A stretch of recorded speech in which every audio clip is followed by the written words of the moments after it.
The New York Fashion Week. So how did you? Sorry. It's Yeah. okay. Yeah. Y'all are coming, right? Yeah. Yeah, Sorry. are you going there just to be a guest? I'm and part of it? producing the show. Okay. Oh. Yeah. So I am one of three. So it's Boss Hmong women running this. Hell yeah. First of all, Nice. Hell Mao yeah. and Mary running this shit. So they run Coalesce MN. So the founder is Mao.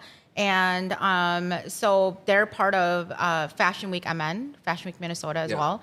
And it seems shallow, right? When you think of fashion and models and stuff, it's not. Yeah. Absolutely not. There's a lot of depth. Like a lot of the designers care so much about what their mission is. Yeah. So for example, like one of the designers that cares so much about like sustainability in clothing, like they'll go back to shopping at thrift stores and then repurposing the clothing. Right. So that, because a lot of that clothing, especially when it's like merch that's made by artists and things, it goes into landfills in black and brown countries. So it's stuff like that that I'm bought in to. Like, I mean, I'm not a fashionable person, but I'm a very passionate person. And I just love like seeing how people create, like from hair to makeup, and like just talking to designers, how they come up with their vision for clothing and what materials they use and how they choose to sew it together. Like that stuff is so creative. Because again, I like learning, I like picking people's brains. Yeah. So I kind of got into it because my girlfriend Bao, who I'm seeing tonight, she is one of the main makeup artists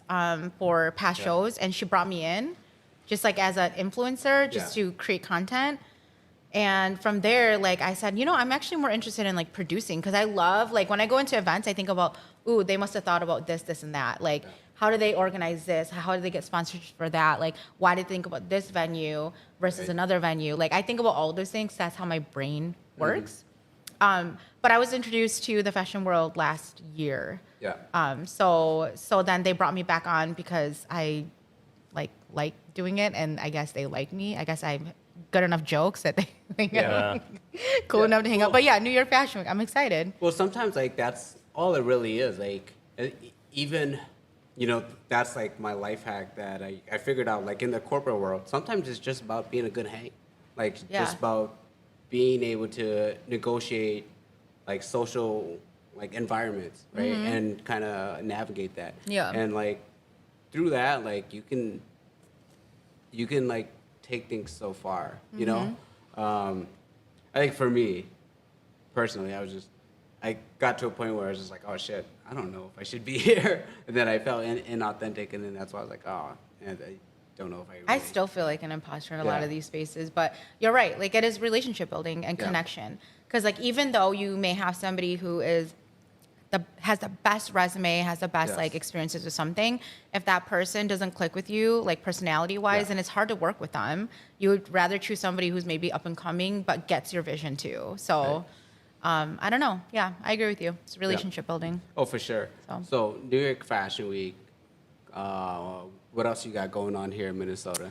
Because like that's a big transition. It is. It's a huge transition. Like I think about I was telling my coworkers today, like they're asking me all the things that I'm working on, and they're like, that is so different from social work. I'm like, you know what? It really is such a different world, but at the end of the day, it's still kind of the same. Yeah. Because you're really just helping elevate people. You're really just connecting with people. You are really just building community and togetherness. Yeah. And although it doesn't look the same, because, you know, I'm not sitting at my computer for 8 hours typing up CPS reports and taking egregious calls on, you know, child maltreatment, but you're in another space where you're like, okay, you're supporting people who are wanting to change legislation, even through design, even through activism.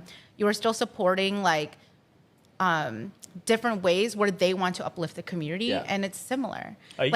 You know. Are you just a freelancing contractor at this time? Yeah. Okay. So I am. And that's your intention to just do that for as long as it runs So its I have course? a 2-month plan. Okay. I have a 2-month plan. I saved up money for a 2-month plan. Yeah. And so I'm booked for the next 2 months, but then I do know that I'll probably have to look at securing something. So I guess I won't say like where I'm interviewing, but it's going to be very similar to what I'm doing. And I don't know. I'm kind of just winging it, guys. I love that though. I'm winging No, it. it's Like good. To leave something so secure that you know, like this is the thing. You can have a fixed mindset where you know exactly what you're going to get paid for the next 50 years. Yeah.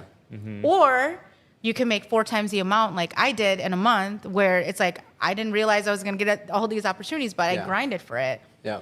and I made 4 times the amount of what I made at my social work job.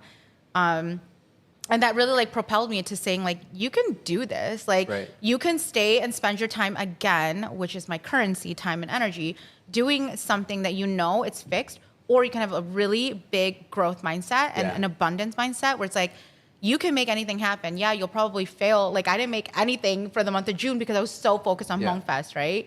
But then now it's like, okay, well, for the month of July, the month of August, the month of September, what's your day going to look like and how are you going to grind for that? Because then you go from 9 to 5 to 24/7. Yeah. And then like even just seeing that or having that vision is so hard sometimes because like even for me, like sometimes like, my wife loves me and supports me, but then, I'll have a week where I only sell 1 lip balm.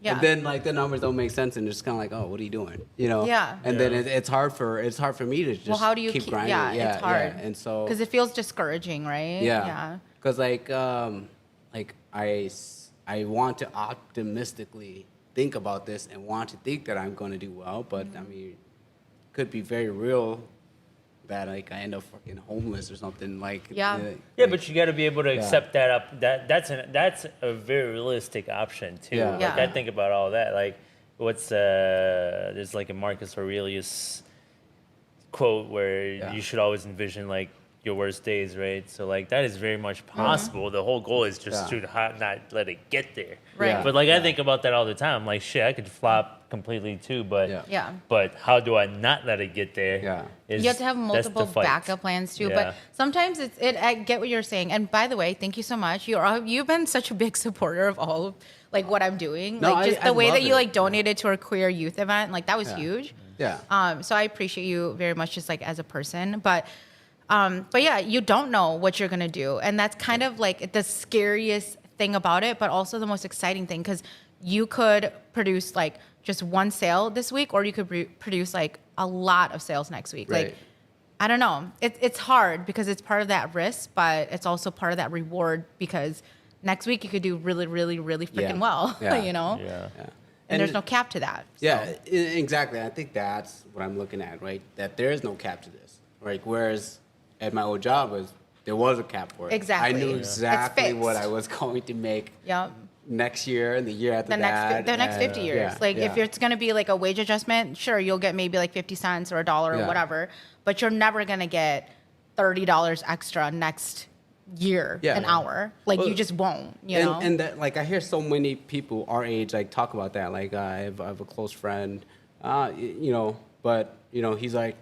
yeah, I've been here for 8 years since college. I've gotten 1 raise, yada yada, and then he keeps talking about like, oh, I'm gonna get this raise, I'm gonna get this thing, and then like it never pans out.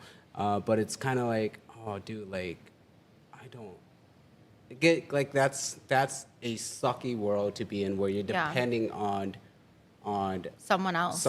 Well, because you're depending on somebody else to be in charge of. Sorry, I keep like messing up your chair. In charge of your income. And like it is hard because like I could just in 3 months be like, oh my god, I can't do this. And you know what, that's okay. If I can't make it in 3 months, like I can always go back and revert to what I've always done because I have that degree. There's job opportunities everywhere. You can always go back to doing that, and there's nothing wrong with that either. Like I'm telling you, there's nothing wrong with that as well. Like sometimes that is more stable, and maybe sometimes that gives you more peace of mind, and you can just stay there. For me, I think in this time in my life, I kind of want to risk it and try it out. No, I love that. And somebody, you don't have children, right? No. Okay.